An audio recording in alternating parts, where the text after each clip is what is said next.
एक पुराना घर था। उस घर की चौकीदारी अंजया नामक एक बूढ़ा आदमी करता था। अंजया अपने पोती शिरीषा के साथ रहता था। उन दोनों के अलावा और कोई नहीं था। अंजया बहुत मेहनत करता था। उम्र बढ़ने के कारण वो और कोई काम नहीं कर पाता था। लेकिन उस गांव के लोग अंजया की चौकीदारी के बारे में अजीब तरह की बातें करते थे। अरे अंजया, घर पे बैठो ना, कम से कम 4 लोगों के बीच में तो रहोगे। उस पुराने बंगलो के लिए क्या ही काम करोगे? भूत वूत घुस गया तो? अरे हम कहाँ भाग सकेंगे बाबू।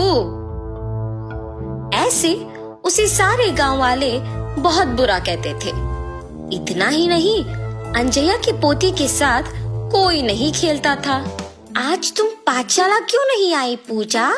तुम्हारे बगल में बैठने के कारण मेरे माँ बाप मेरा पाठशाला ही बदल दे रहे हैं। हाँ, कम से कम साथ में खेलेंगे ना।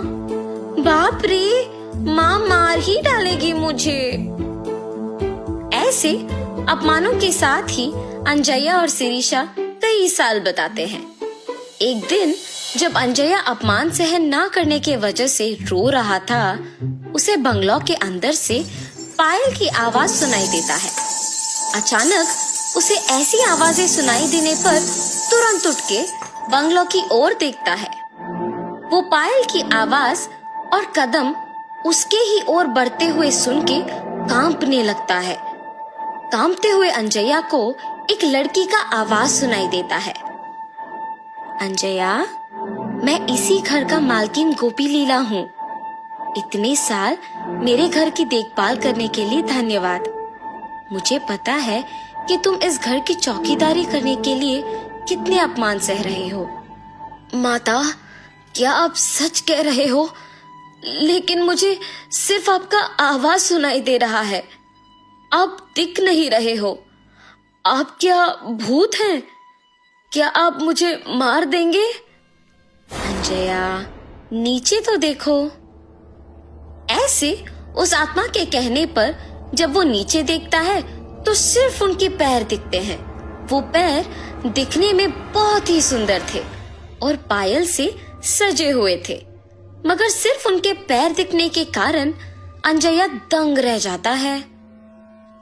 डरो मत, मैं तुम्हें कुछ नहीं करूंगी।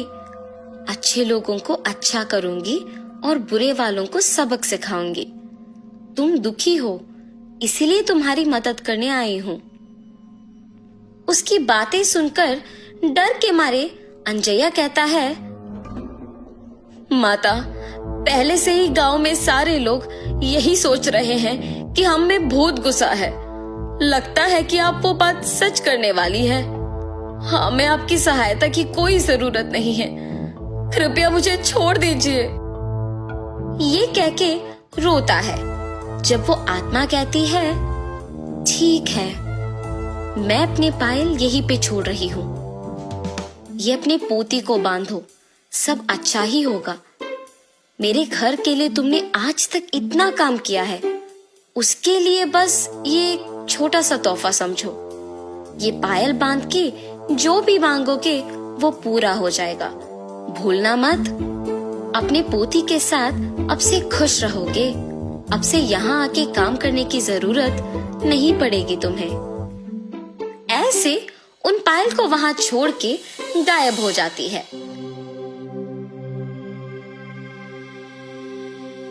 अंजया उन्हें लेकर घर जाता है। घर पहुंच के अंजया सोच में पड़ जाता है कि पोती को कैसे समझाएगा ये बात। उतने में पोती घर पहुंचती है। दादाजी, क्या हुआ? आप दुखी क्यों दिख रहे हो? शिरीषा, मैं तुम्हें एक बात बताऊंगा, मगर तुम्हें डरना नहीं है, ठीक है? ऐसे शिरीषा को सब कुछ बताते हैं। दादाजी के हाथों से पायल लेके कहती है, हाय भगवान, कितने सुंदर पायल है। गोपी लीला जी बहुत अच्छे हैं। उन्हें भूत के नाम से मत पुकारो दादाजी। उन्होंने अगर इतना अच्छा तोहफा मुझे दिया तो ही सोचिए। ऐसे खुशी के साथ कहती है और अपने दादाजी से वो पायल बंधवाती है। बेटी शिरीषा, याद है ना, इन पायल को पहन के जो भी मांगो वो हो जाता है, इसीलिए ध्यान से रहना। सब कुछ पता होने के बावजूद शिरीषा बिना कोई डर के साहस के साथ उन पायल को बांध के पूरा घर चलती रहती है। उस रात को शिरीषा को खिला के सुलाने के बाद अंजया भी सो जाता है।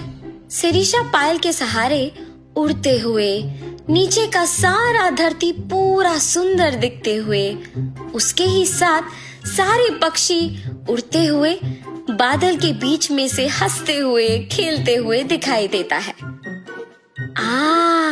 कितना सुंदर सा भावना है। ऐसे सोचती ही है कि उतने में उसे गोपी लीला उसके ही जैसे पायल बांध के घर में दौड़ना दिख जाता है। गोपी लीला अपने पायल को छू के कुछ सोचती है और आंख खोलते ही उसके सामने एक बड़ा सा हाथी होता है। उस पे बैठ के उसके साथ कुछ बच्चों को भी बिठा के सैर करती है। शिरीषा इस सब का यकीन नहीं कर पाती है। अचानक जाग उठती है। ये सब मेरा सपना था। हाँ माँ, सच मान के डर गई। शिरीषा की बातें सुन के अंजया भी उठता है और तब जान पाता है कि क्या हुआ। ये सच है बेटी, वो पायल वाकई ही शक्तिशाली है। हमारे जीवन को बदलने के लिए, इतने साल के हमारे काम के लिए कृतज्ञ होके गोपी लीला जी ने इसे तोहफा के रूप में हमें दिया। अब ये तुम्हारे हाथों में है। तुम्हें जो मांगना है मांगो, लेकिन बुरा नाम मत लाना बस। अब सो जाओ बेटी, बहुत देर हो रहा है। अपने दादू के बताए बातों को ध्यान में रख के सो जाती है। अगले दिन पूरा गांव अकेले घूम के घर आती है। दादाजी, मेरा एक विचार है, क्यों ना हम इन पायल का उपयोग करके गांव के सारे मुश्किलों को दूर करें। तब हमारा गांव भी विकास पाएगा और उसी के साथ हमारा नाम भी। तब हम चारों में इज्जत से जी पाएंगे। ऐसे एक विचार के साथ शिरीषा उन पायल का उपयोग करना शुरू करती है। जैसे जैसे साल बीते वैसे वैसे वो उस गांव को एक शहर बना पाती है। एक समय में गांव का भला बुरा गोपी लीला ही देखती थी, मगर उनके चलने के बाद उन्हीं के दिए हुए पायल के सहारे शिरीषा उनकी आत्मा को शांति दिलाने के लिए उनके सारे ख्वाहिशों को पूरा करती है। इतना ही नहीं, अंजया के परिवार के सारे मुसीबतों को दूर करके शिरीषा के वचन के अनुसार ही सभी के समान जीते हैं।